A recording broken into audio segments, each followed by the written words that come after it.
3 generations from the end of slavery, black Southerners are on the move in search of a better life. Between 1915 and 1930, 1.5 million head north. 1 in 7 of the entire African American population of the U.S. It's called the Great Migration. The North represented the promised land to blacks in the South. If you can go north, you can work. If you can go north, you're not going to have to step off the curb when whites walk down the block. If you can go north, you can live in better neighborhoods and your children get a better education. Many head for the Ford plant in Detroit. Ford is unique in paying black and white workers the same, a staggering $5 a day. 5 times more than a sharecropper's wage in Georgia. But equal pay doesn't mean equal treatment.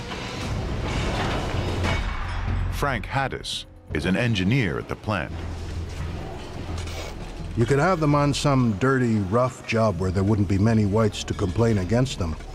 But if you try to mix them in the assembly lines or any place else where whites predominated and hung their coats touching those of whites, you know, you couldn't do that. Many white workers fear losing jobs to the new black workforce. Resentment is at the boiling point. The denial of white privilege, clashing with the ambition of blacks looking for the promised land, inevitably led to an explosion.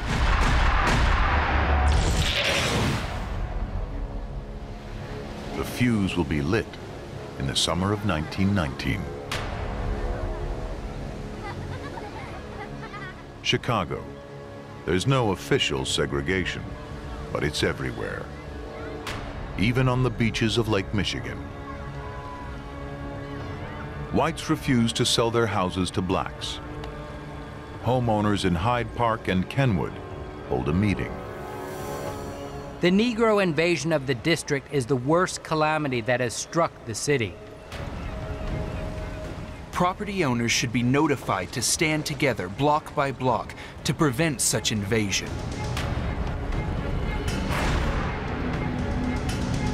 Sunday, July 27th, a day that will be etched in history. 17-year-old Eugene Williams skips church with some friends to go for a swim.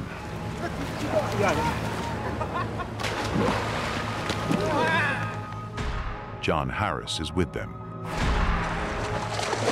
We could swim underwater and dive and come up. Swim, kick, dive, and play around. A group of black men wander over to the white beach. They are not welcome. Don't you come near me like that.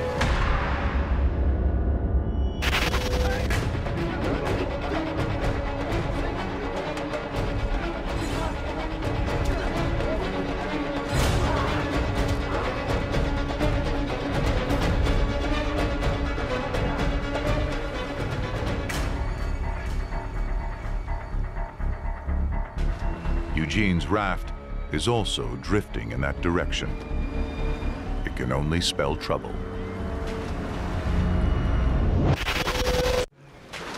July 1919. On a beach in Chicago, tensions are rising. A white bather throws rocks. John Harris thinks it's a game. He'd take a rock and throw it, and we'd dunk. One fellow would say, "Look out," and we would duck it. But it's no game. This is racial tension transplanted to city life.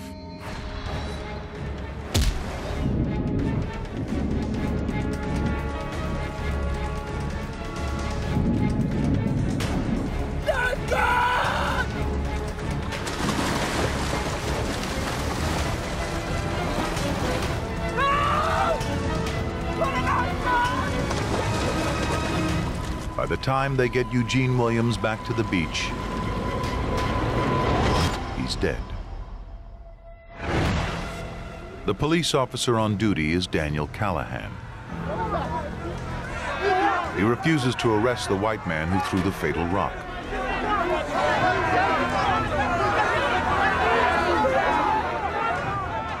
arrests a black man instead. This is how the Chicago race riot of 1919 begins.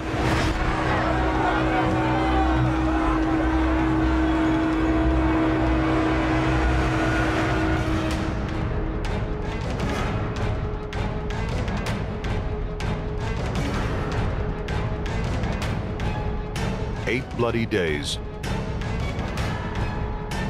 500 wounded, 38 died, 23 of them black. But the violence is just beginning. Riots erupt in 24 more cities across America.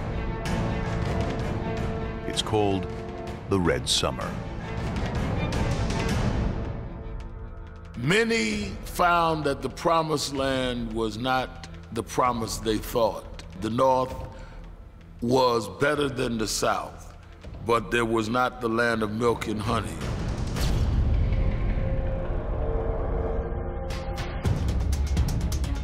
The divide separating black and white widens.